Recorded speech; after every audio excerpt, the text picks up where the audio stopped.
Quer começar?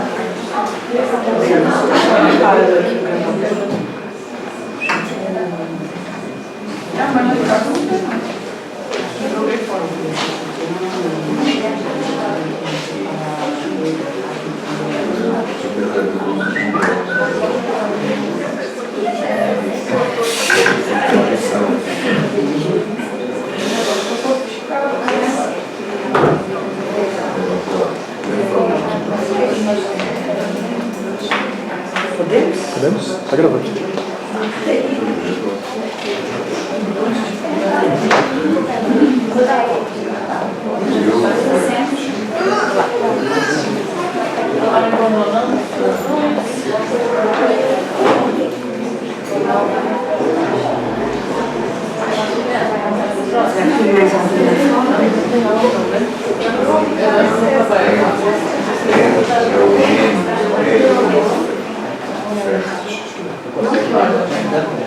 Bom, pessoal, então, boa noite.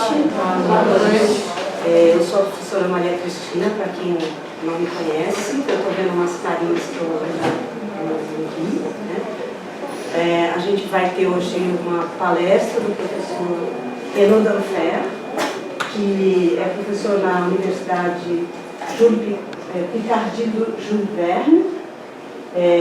Ele vai falar sobre a invenção de uma geometria para o ensino primário na França no século XIX. Tá? Ele foi meu supervisor no estágio pós-doutoral que eu fiz na França e a vinda dele se insere dentro desse projeto ainda, que é um projeto de cooperação entre o Brasil e a França.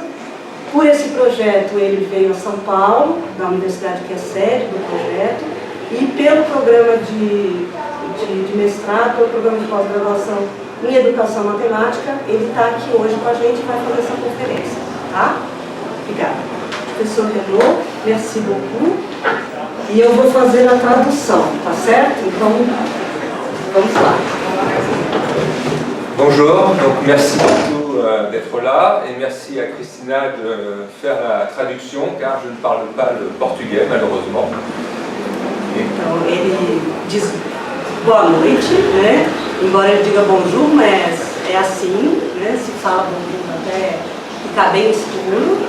E ele agradece de estar aqui e agradece por eu fazer a tradução. Infelizmente ele não fala português. Je vais donc parler de l'introduction de la géométrie à l'école primaire en France, et non seulement de l'introduction, mais aussi de son invention, car c'est une géométrie particulière pour l'école primaire qui est introduite en France au XIXe siècle. Então, ele vai falar sobre essa introdução, que na verdade não é uma introdução, mas é uma criação particular, né, da geometria para a escola primária na França no século XIX. Mais avant de parler de l'école primaire, il faut présenter le système scolaire français au XIXe siècle, qui est un système scolaire particulier. Então, antes de falar da geometria, ele vai apresentar o sistema escolar da escola primária na França no século XIX, porque ele é bastante particular. Le système scolaire au XIXe siècle en France et jusqu'à la Deuxième Guerre mondiale presque est un système scolaire qui est un système scolaire que l'on appelle dual, double. Ele diz que até quase a Segunda Guerra Mundial, que termina em 1945, 44, o sistema funciona de uma maneira dual, duplo, é um duplo sistema. D'une part, un enseignement secondaire, alors ici je n'ai représenté que l'enseignement secondaire masculin, qui est destiné à la bourgeoisie. De uma parte, o sistema secundário, que é destinado à burguesia, e ele está mostrando aqui o sistema destinado ao sexo masculino. A escola é distinta para as meninas, para as moças e para os rapazes e as meninas. Então o sistema que ele está apresentando aqui é para o sexo masculino, para o sexo masculino. Desculpa, o time inteiro traduzindo, já estou trocando. Donc une filière qui propose des études longues qui vont qui dure 7 ans à partir de l'âge de 11 ans, mais qui emmène au baccalauréat, qui permet ensuite d'aller à l'université. É sistema longo, de longa duração, né? Em que a partir dos 11 anos começa a preparação para os estudantes fazerem um exame que é o baccalauréat, que não é igual, mas para a gente fazer uma analogia, o nosso Enem, qui permet accéder ao ensino supérieur. Mais cet enseignement secondaire ne concerne qu'une petite partie, très petite partie des enfants français, puisque vers 1900, 3% d'une classe d'âge obtient le baccalauréat. Ele compreende, ele abrange, né, uma parcela muito pequena da população. Para a gente ter uma ideia, por volta de 1900, somente 3% da população francesa era aprovado, chegava ao baccalauréat. Et donc, parallèlement à cet enseignement secondaire, il y a l'enseignement primaire, qui est l'enseignement du peuple. Et la très grande majorité des élèves ne suit simplement que l'école primaire élémentaire. Então, sistema paralelo, que é o da escola primária, vai ser o que abrange a maior parte da população e a grande maioria vai terminar os estudos no ensino na escola primária elementar. Cependant, quelques élèves, une petite minorité de ces élèves issus du peuple, peuvent aller dans des écoles primaires supérieures et éventuellement dans des écoles normales primaires pour devenir instituteur. Então, eu esqueci de dizer, mas esse é o ensino destinado ao povo, né, à população em geral. E uma parcela menor, bem menor, que o desenho não representa a metade, quer dizer, esse desenho está aparecendo que é metade, mas é muito menos que a metade. Uma pequena parte vai para as escolas primárias superiores e uma pequena parte ainda vai às escolas normais, que vão formar os professores primários.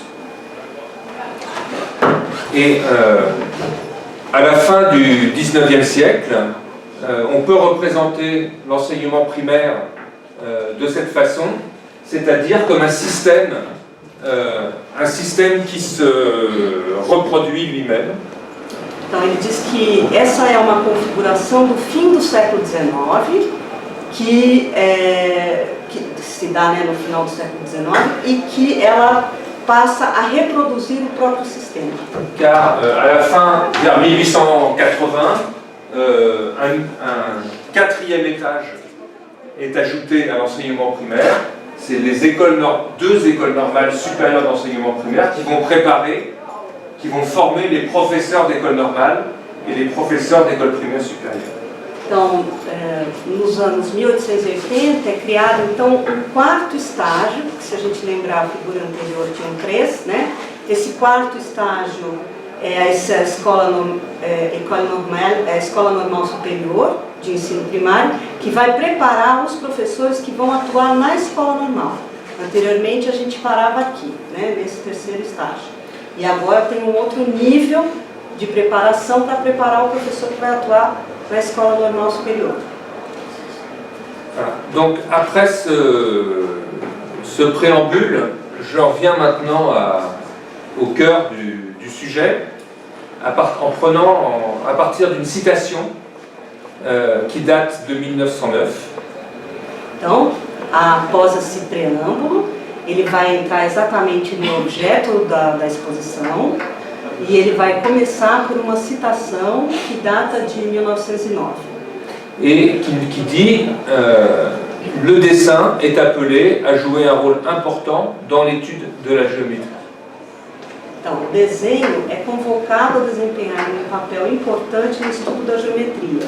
Et c'est une instruction officielle qui recommande par ailleurs donc, aux maîtres de relier entre eux les enseignements de la géométrie, du dessin et du travail manuel. Então essa é uma recomendação oficial, né, que diz que os professores devem relacionar os ensinos de geometria, desenho e trabalhos manuais. Et donc c'est sur cette relation entre la géométrie, le dessin et le travail manuel que nous allons parler aujourd'hui, et en montrant en particulier comment la géométrie, d'une part le dessin et la géométrie vont collaborer ensemble dans une collaboration qui démarre au XIXe siècle. Então ele diz que ele vai mostrar como que essas três matérias vão colaborar, particularmente o desenho e a geometria, e isso será uma marca do século XIX, essa colaboração do desenho com a geometria. Et que cette coopération, en fait, qui donne naissance à l'enseignement de la géométrie au XIXe siècle, et cette naissance de l'enseignement de la géométrie au XIXe siècle, eh bien, s'ancre dans une double tradition, la tradition de la mesure et une tradition proprement dite du dessin. Então, essa colaboração ela se dá a partir de uma dupla tradição, que é uma tradição dada pela medida, pela medição, pelas atividades de medir, e pelo desenho. Por outra via, por outro lado, pelo desenho. Et là, on va sauter la suivante. Ah oui? C'est pas la peine. Voilà. Et donc c'est d'abord cette double tradition que je voudrais présenter. Une tradition de la mesure, une tradition du dessin. La tradition de la mesure est ancienne, car déjà, avant la Révolution française, eh bien, des instituteurs se livraient à des opérations d'arpentage ou donnaient des leçons d'arpentage. Então, ele diz que essa primeira tradição de medir, ela é bastante antiga. Ela vem de antes da Revolução Francesa e ela estava ligada aos professores da escola normal, aos alunos, os normalistas, né, por realizar a medição de terreno, o que a gente chama de agrimensura, fazer a medição de terrenos. Cette tradition de la mesure commence à être institutionnalisée sous la Révolution française, avec des plans d'éducation, le plan de Mirabeau, qui demande que le maître d'école enseigne à lire, à écrire, à calculer, et même, s'il est possible, à lever des plans et à arpenter.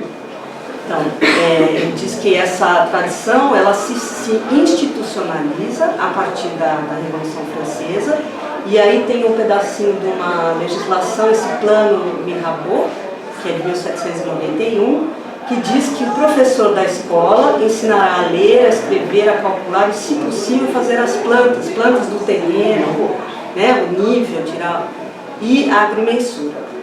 Et de la même façon, le projet de Condorcet en 1792 demande, c'est la deuxième partie de la citation,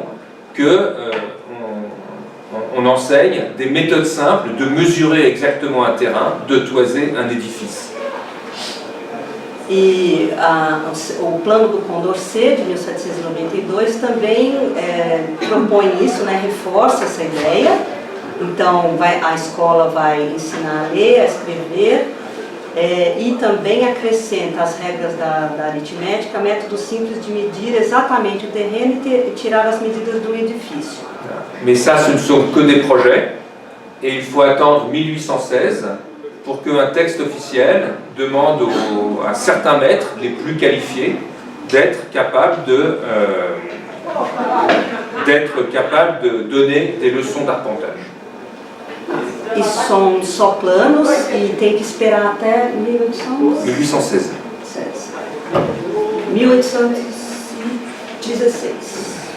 1816 para que esses planos sejam de fato efetivados, né? Ça, c'était une première tradition. Une deuxième tradition, c'est la tradition du dessin scolarisé, du dessin scolaire.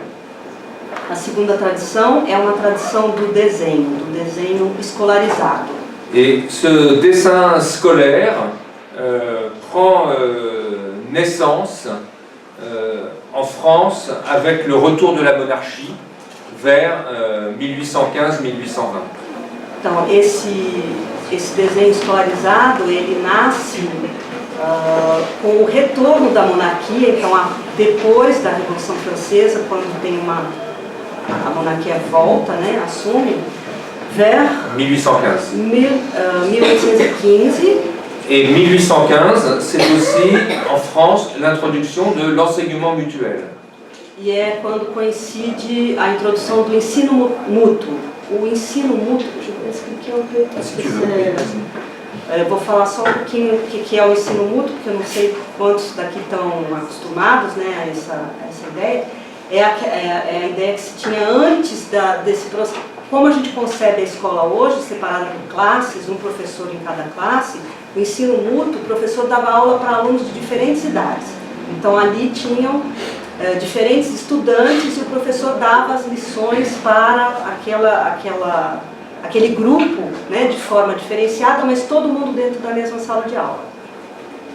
Et pour cet enseignement mutuel, un mathématicien, Louis-Benjamin Francoeur, crée une méthode de dessin qu'il appelle dessin linéaire et qu'il le souhaite diffuser donc, dans l'instruction populaire.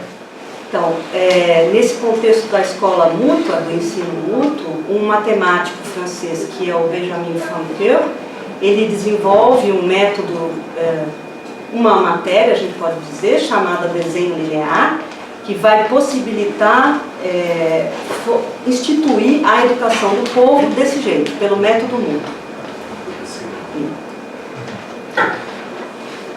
Donc, qu'est-ce que c'est que cette méthode de dessin linéaire? Eh bien, ça consiste à faire dessiner aux élèves des figures de géométrie.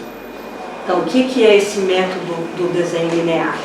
Consiste em fazer os alunos desenharem as figuras geométricas. Donc, les élèves vont dessiner des lignes droites. Ils vont commencer par dessiner des lignes droites à main levée, sans la règle ni le compas. Os alunos vão começar a desenhar, por exemplo, as linhas retas, à mão livre, sem os instrumentos de desenho. Ensuite, ils vont dessiner des lignes courbes. Em seguida, as linhas curvas. Puis ensuite, ils vont réaliser des figures plus complexes qui consistent finalement à relier ces lignes droites et ces lignes courbes. E depois eles vão começar a fazer figuras mais complexas que consistem em ligar, relacionar as linhas retas com as linhas curvas, como o quadro que está à direita de vocês. Et la progression de l'apprentissage, comme nous le dit cette citation, la progression de l'apprentissage se fait dans l'ordre de difficulté des tracés et non pas dans l'ordre des théorèmes de la géométrie. E a progressão do ensino, ela se faz diante do grau de dificuldade da construção das figuras e não pela ordem dos teoremas da geometria. Et à la fin des années 1820, la méthode évolue un peu et les élèves dessinent une première fois à main levée et une deuxième fois avec les instruments. Então, por volta de 1820, o método evolui um pouco e os alunos fazem o desenho em duas etapas. A primeira, a mão livre, e depois com os instrumentos de desenho, com a régua, com o compasso. Cette méthode a été traduite dans plusieurs pays étrangers, et en particulier au Brésil. Elle a été traduite en 1829 ou 28 par Albuquerque. Oui. Ele disse que essa obra ela foi traduzida para muitos países estrangeiros, e em particular para o Brasil, no Brasil, né? Ela foi traduzida pelo Albuquerque, agora eu não me lembro do segundo nome. Em 1829. Ele está bem certo se é 28 ou 29, eu também não, mas em 1829 ele acha que é. E o livro circula fortemente no Brasil. A gente tem indícios de que esse livro circula no Brasil.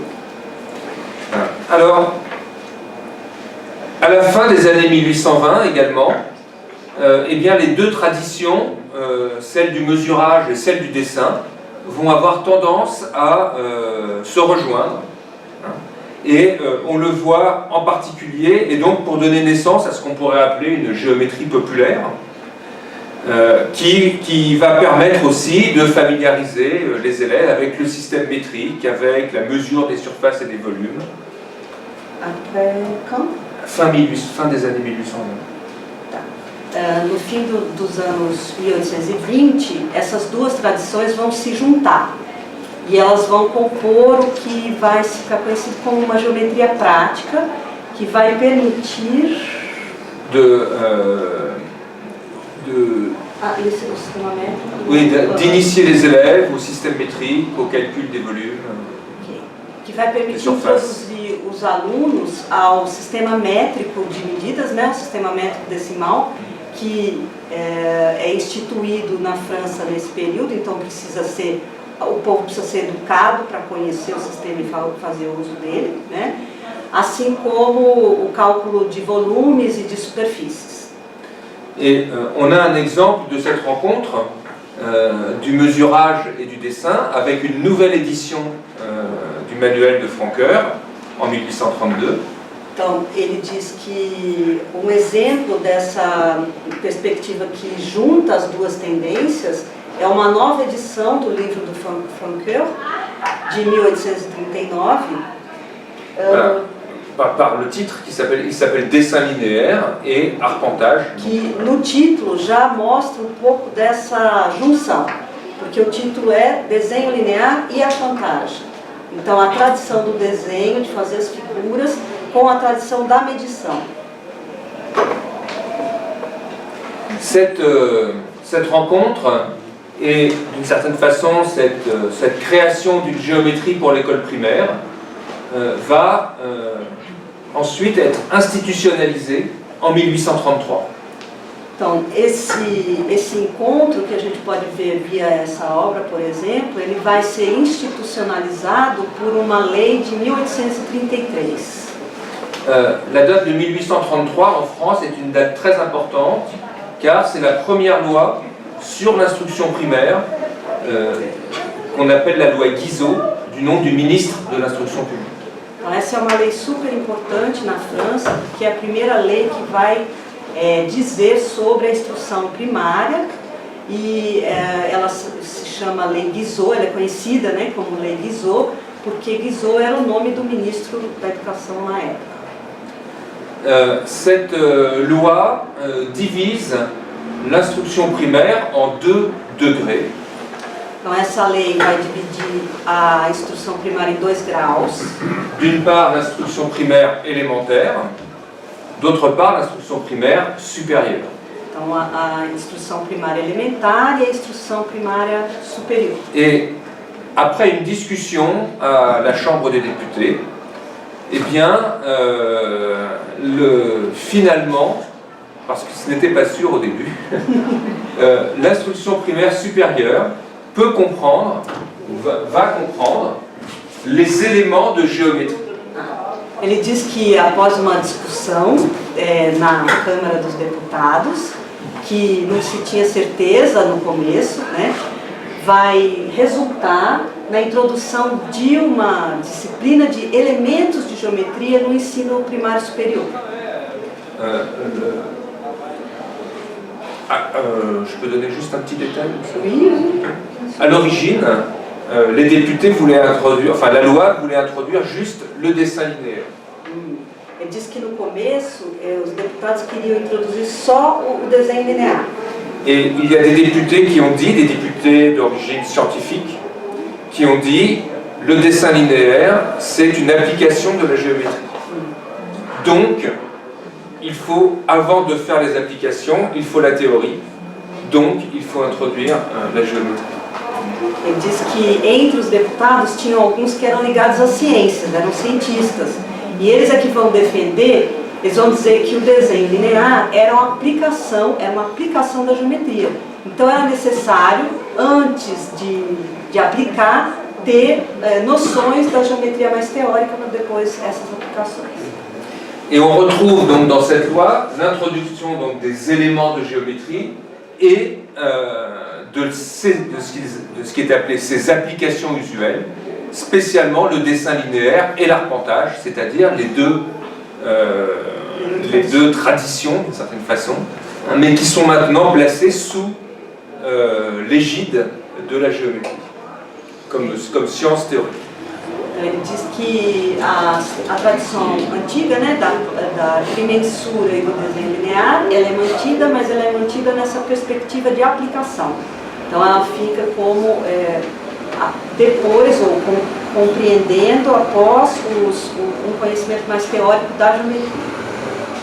Et donc, la loi Guizot établit dans l'instruction primaire un enseignement de géométrie qui fait office de cadre théorique, hein, pour les activités de dessin comme pour les activités de mesurage. Então, essa lei ela vai introduzir a teoria para fazer essas atividades tanto do desenho linear quanto da agrimensura. Alors, là c'est juste un manuel.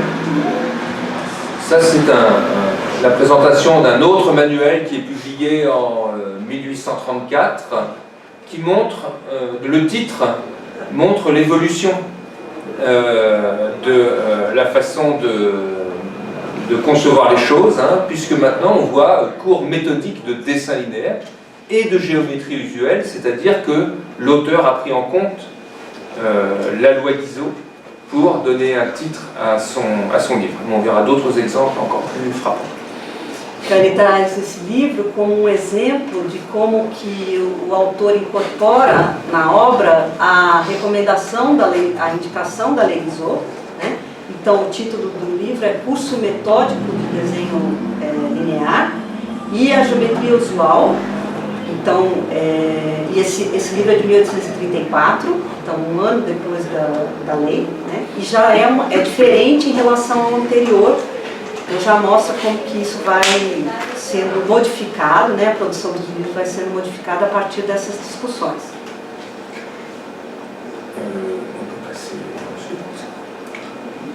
Alors,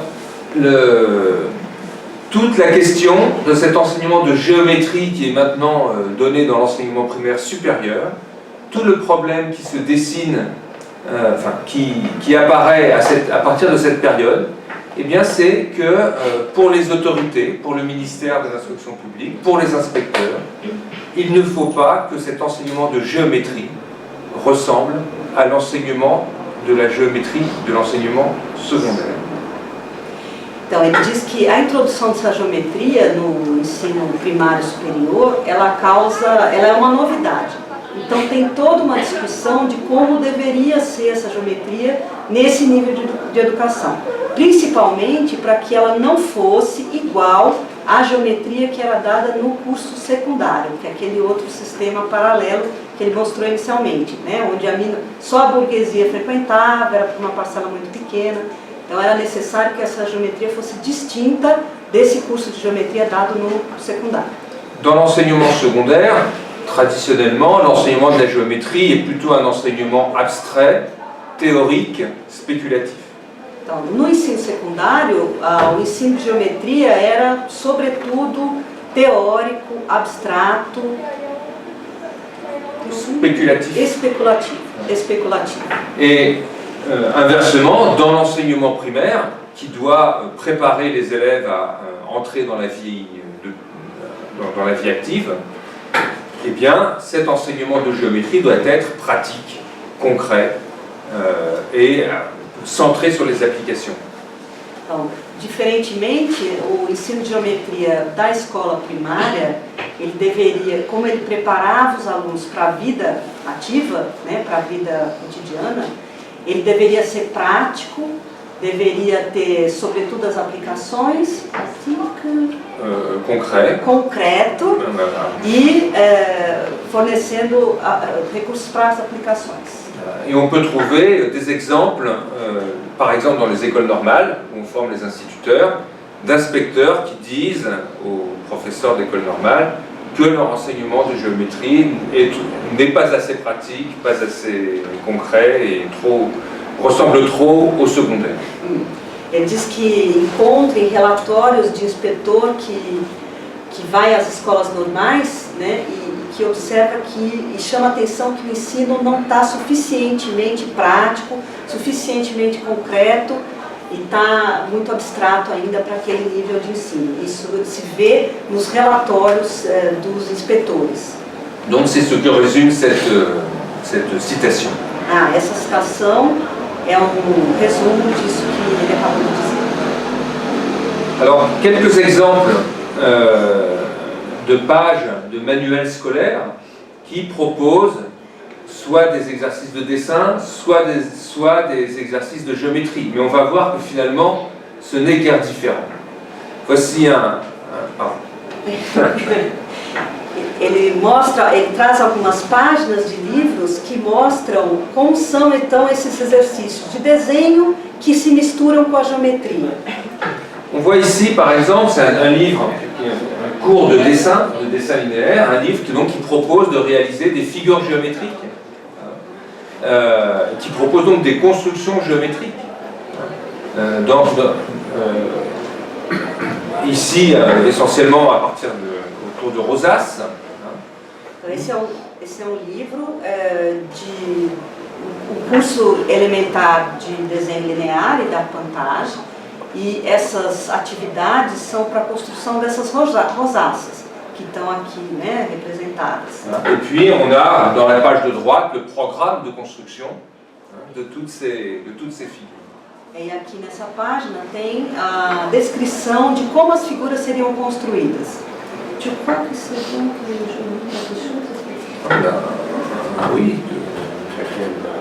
si tu arrives à lire, plutôt la rosace, la troisième, rosace à 4 feuilles, la figure 2, ici, parce qu'il y a une description de la géométrie. D'accord. Então, eu vou traduzir a orientação para construir a rosácea a 4 folhas, tronquet, que é a figura 2, que é essa aqui, tá? Então diz...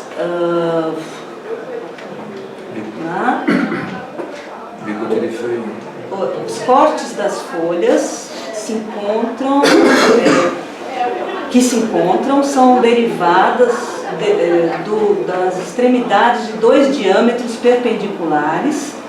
Então a B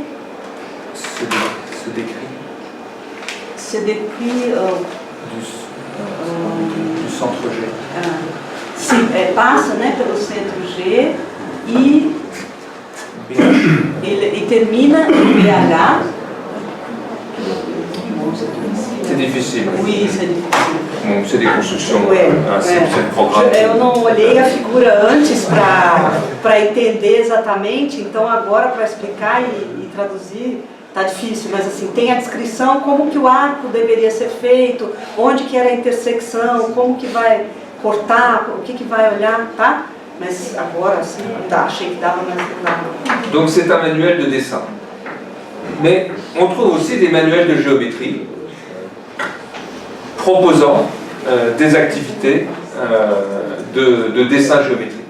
Então aqui a gente tem um outro manual, um outro livro, né, que é um livro de geometria e que traz também atividades de desenho. Et là, on a une vraie rupture avec les manuels traditionnels de géométrie que l'on emploie dans le secondaire. Então ele diz que aqui a gente tem uma ruptura com os manuais tradicionais de geometria que eram encontrados para o ensino secundário.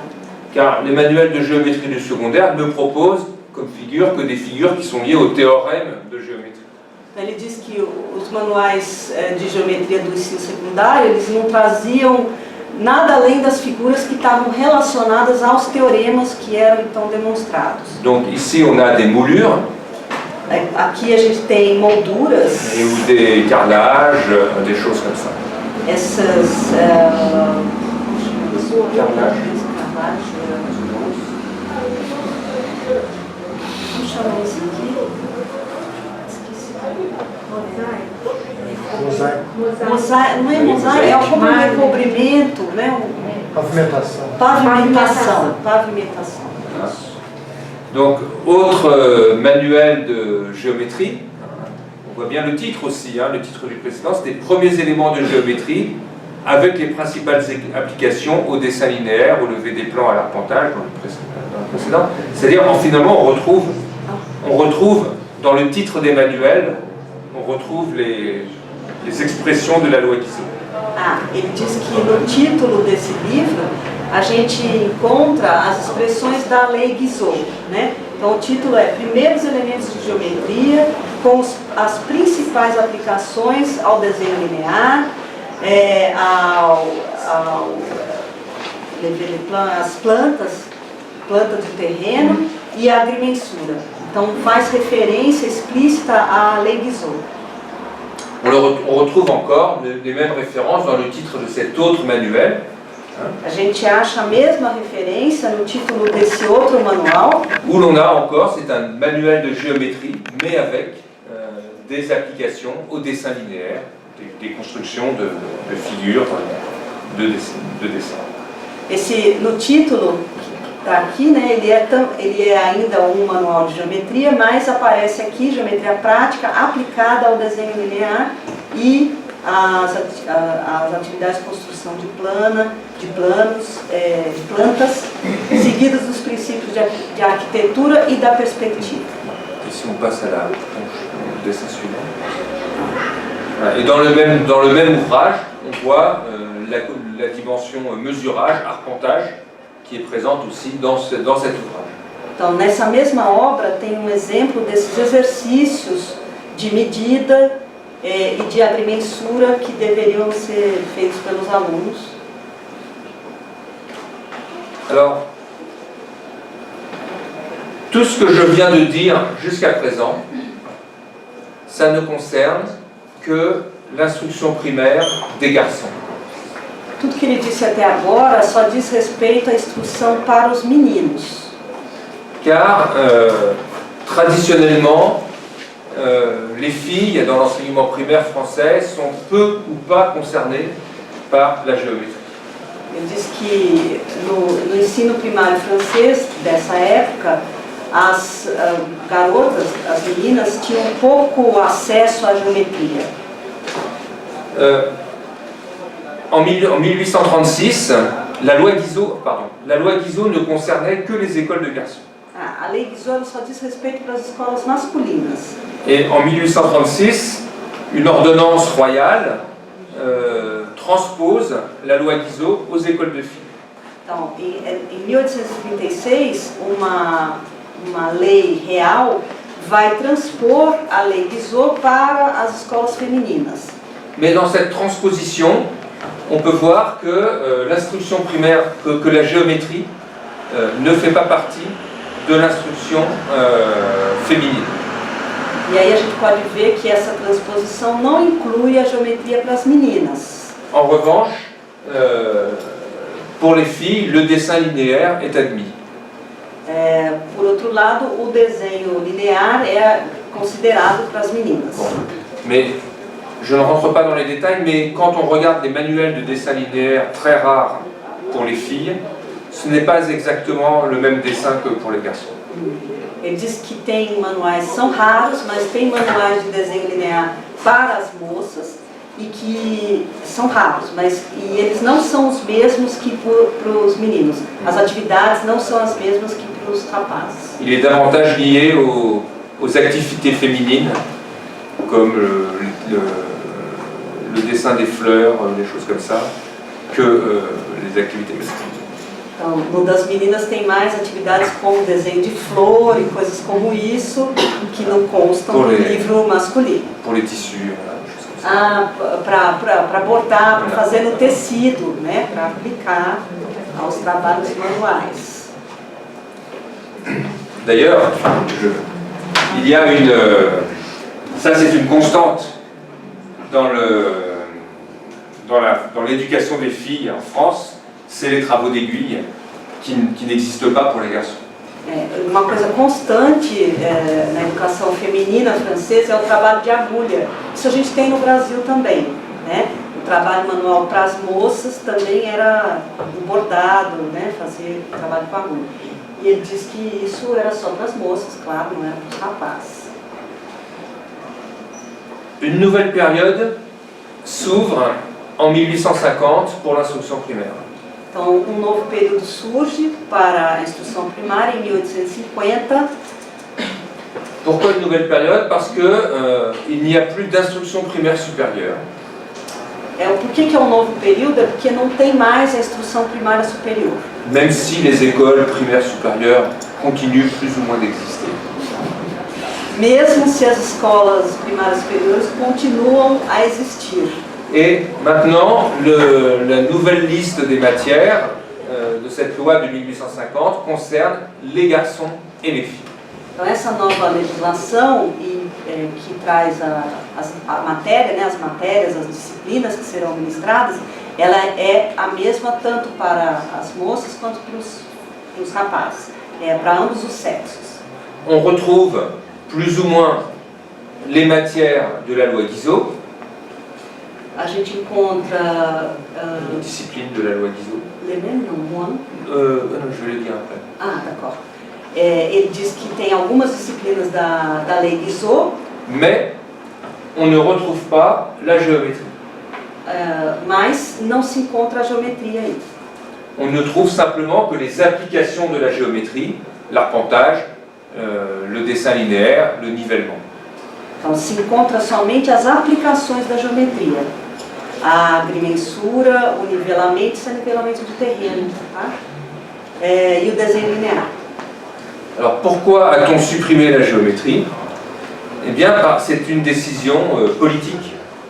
Ele diz por que a geometria foi suprimida, e aí ele diz que é uma decisão política.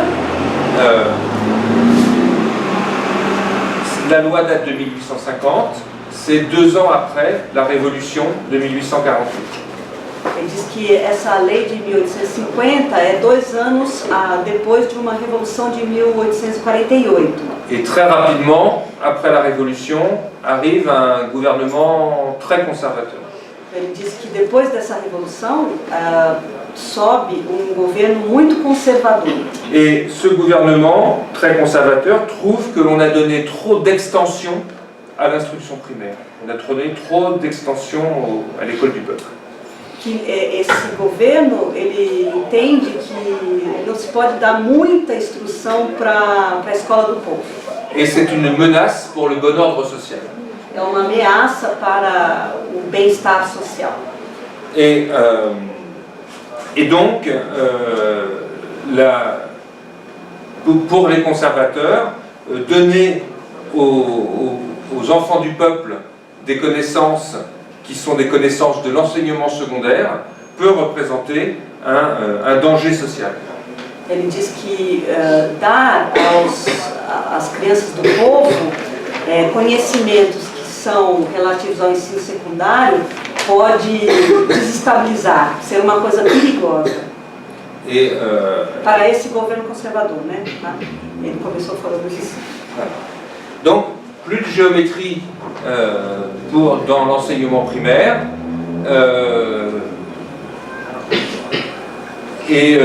En fait, l'idée de ce gouvernement conservateur, c'est de centrer l'école primaire sur lire, écrire, compter. Então, a ideia desse governo conservador era centrar, né, focar o ensino primário do povo em ler, escrever e contar. Car là, ce sont des matières facultatives.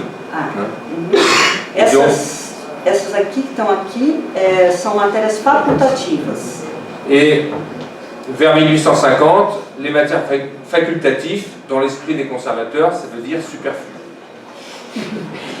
Essas matérias, nesse tempo, 1850, essas matérias facultativas, segundo os ideais dos conservadores, era uma coisa supérflua. Isso não era necessário. Mais progressivement, le pouvoir politique va devenir un peu plus libéral. Et en 1865, sous un nouveau ministre qui s'appelle Victor Duruy, les éléments de géométrie vont être introduits dans les matières facultatives de l'enseignement primaire. Ele diz que progressivamente esse regime vai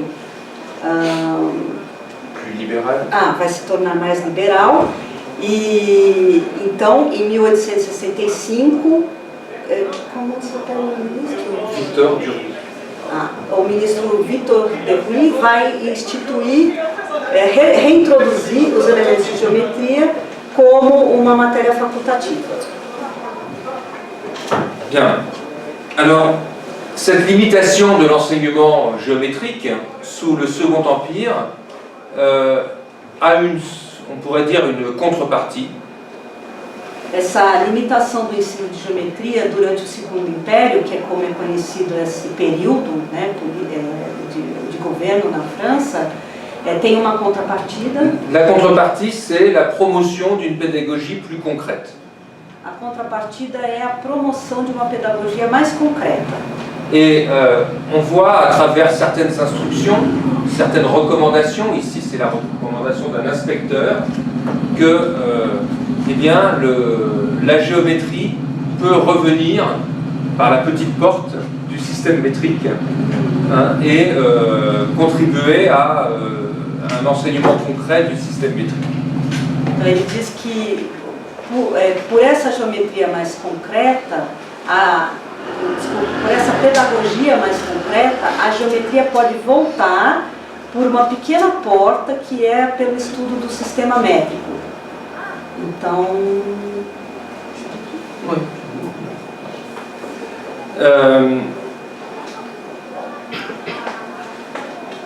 Bien, alors, donc voilà, ça c'est une deuxième période. Une troisième période qui va être notre troisième et dernière période, c'est la Troisième République française. Ele diz que esse foi um segundo período e agora a gente vai entrar num terceiro período que coincide com Troisième République, com a Terceira República Francesa. Voilà, qui est proclamée en 1870, mais 1870. 1890 é proclamada essa. Mais qui est véritablement consolidée vers 1880. 80. Oui, tu as dit 1890. Je me suis trompée. C'est 1870. 70. Os números em francês são muito difíceis e as datas são muito, eu tenho que fazer conta para você. Então é o seguinte, essa Terceira República é proclamada em 1870, mas ela só é efetivamente consolidada em 1880. Tá? Et à une période où un ministre de l'instruction publique très célèbre en France, Jules Ferry, fait proclamer diverses lois, l'instruction obligatoire de 6 à 13 ans. Nesse período, um ministro que é muito conhecido, muito prestigiado na França até hoje, que é o ministro Jules Ferry, ministro da Instrução Pública, vai fazer uma série de leis, inclusive a obrigatoriedade do ensino pour les élèves de 6 à 13 ans. De 6 a 13 anos. Para os alunos, né? De 6 a 13 anos. Deuxième décision, c'est l'école gratuite. L'école primaire gratuite. L'école primaire. A segunda decisão dessa lei é que a escola primária é gratuita. Et la troisième décision, c'est l'école primaire laïque.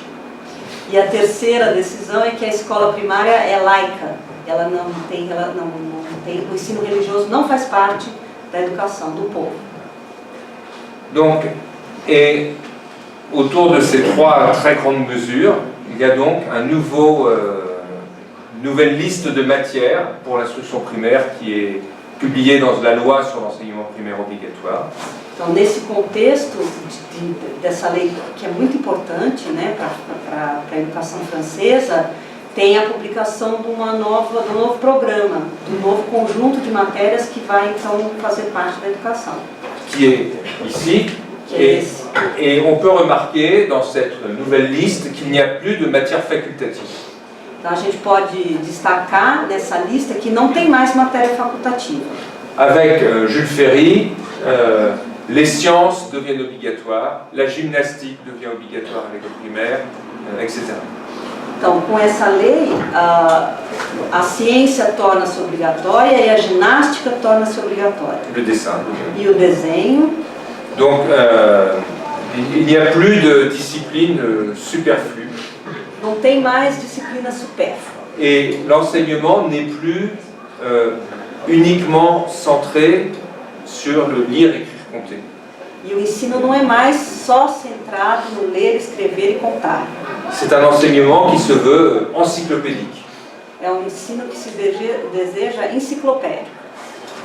Bon, et pour ce qui concerne les mathématiques, on peut voir que dans la liste des matières, les éléments de sciences naturelles, physique et mathématiques, il y a ce mot mathématique qui est traditionnellement réservé au secondaire et que l'on voit apparaître ici dans une loi pour le primaire. Então, dentro dessa lista de matérias, a gente observa aqui, né, os elementos de ciências naturais, físicas e matemáticas. Ele diz que é uma diferença aparecer a palavra matemática, porque antes dessa lei, a matemática só aparece no ensino secundário e não no ensino primário. Une autre introduction que fait la loi de 1882, c'est l'introduction du travail manuel, sur lequel je vais revenir car c'est très important pour notre histoire. Então ele diz uma outra introdução dessa lei, né, de 1882, é a matéria de trabalhos manuais, que ele vai voltar a esse assunto, porque isso é uma coisa importante para essa história que ele está contando. Alors, talvez nem todos estejam acostumados ou saibam disso, né, porque tem bastante gente que acho que está na graduação ainda, né? Antes do século XIX, a gente não tinha essa disciplina de matemática na escola. No Brasil, a gente não tinha. No Brasil, essa disciplina começa na década de 30.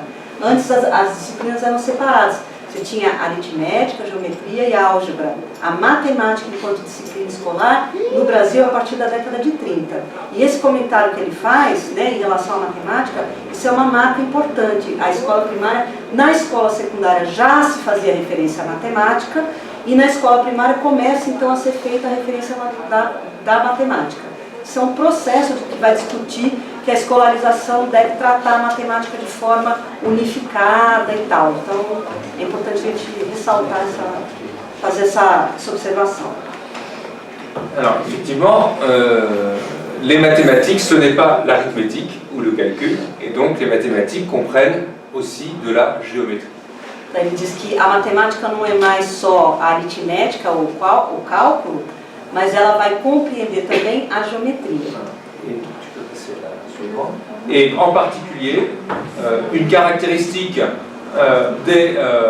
des nouveaux programmes de la Troisième République, c'est que les élèves vont apprendre la géométrie dès l'entrée à l'école. Então, ele diz que uma característica importante desse programa, desse novo programa, é que os alunos vão aprender a geometria desde que eles entram na escola. Alors que la tradition veut que l'on apprenne la géométrie quand on a appris l'arithmétique. Então, a tradição vai ser que se aprenda a geometria enquanto se aprende a aritmética. Ici, les élèves vont donc apprendre en même temps de l'arithmétique et de la géométrie. Voilà. Então, eles vont aprender ao mesmo tempo, né, a aritmética e a geometria. Donc ça, c'est une première observation que l'on peut faire en examinant les programmes. Les enfants commencent très jeunes l'étude de la géométrie. Essa é uma primeira observação que a gente pode ver quando a gente analisa o programa, né, os estudantes de 7 a 9 anos já vão começar a estudar a geometria. Mais une deuxième observation que l'on peut faire en regardant ces programmes, c'est que alors que la tradition veut que l'on apprenne d'abord la géométrie plane et ensuite la géométrie dans l'espace,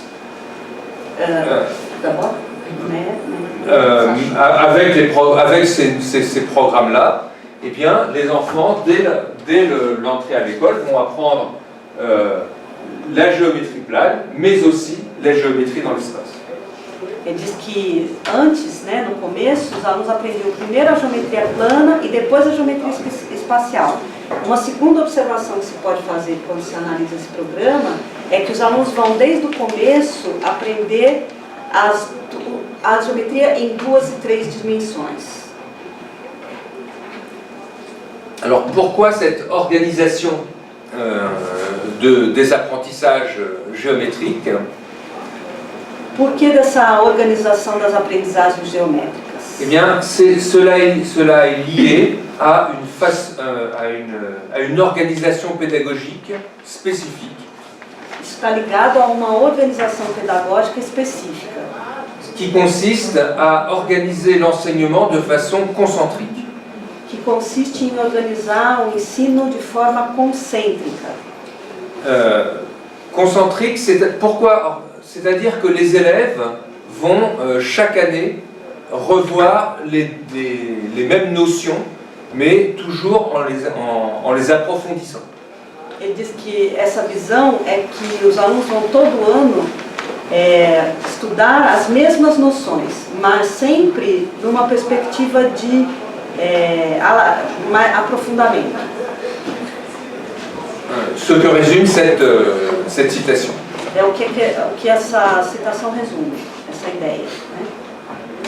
Les 3 cours seront une triple édition du même programme. A citação fala em uma tripla edição do mesmo programa, porque como serão os mesmos conteúdos, né, somente aprofundados, então é uma tripla edição do mesmo programa. Et on peut le voir on peut le voir ici.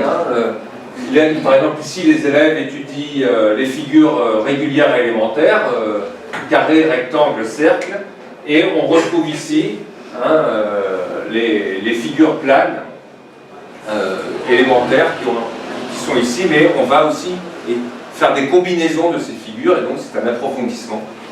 Para dar exemplo desse aprofundamento, ele volta no programa, né, e diz, no curso elementar, os alunos vão estudar, por exemplo, as figuras regulares, as mais conhecidas, o quadrado, o retângulo, o círculo, e depois, no curso médio, isso volta, né, o estudo das figuras geométricas planas, com as suas combinações, então, misturando aí essas figuras. Voilà, on retrouve la même chose pour les figures de l'espace, et on retrouve la même chose pour le système métrique. A gente verifica a mesma coisa para as figuras espaciais e para o sistema métrico, o mesmo tipo de ideia. La slide suivante. Mais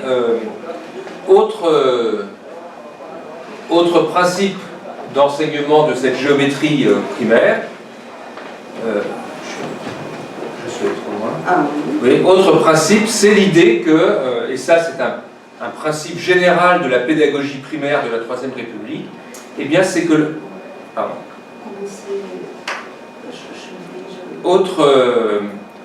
Autre principe pédagogique de l'enseignement de la géométrie, outro princípio pedagógico do ensino de geometria, c'est son inscription dans une pédagogie que l'on pourrait appeler intuitive. É princípio da pedagogia do método intuitivo, qui est en France on appelle ça la leçon de choses.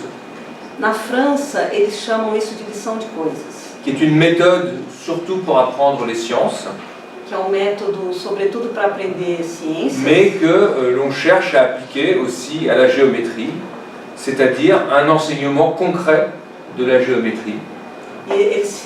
Mas se encontra também para o ensino de geometria, que significa dizer um ensino concreto. Alors ceci c'est plutôt pour les jeunes élèves, les plus jeunes élèves.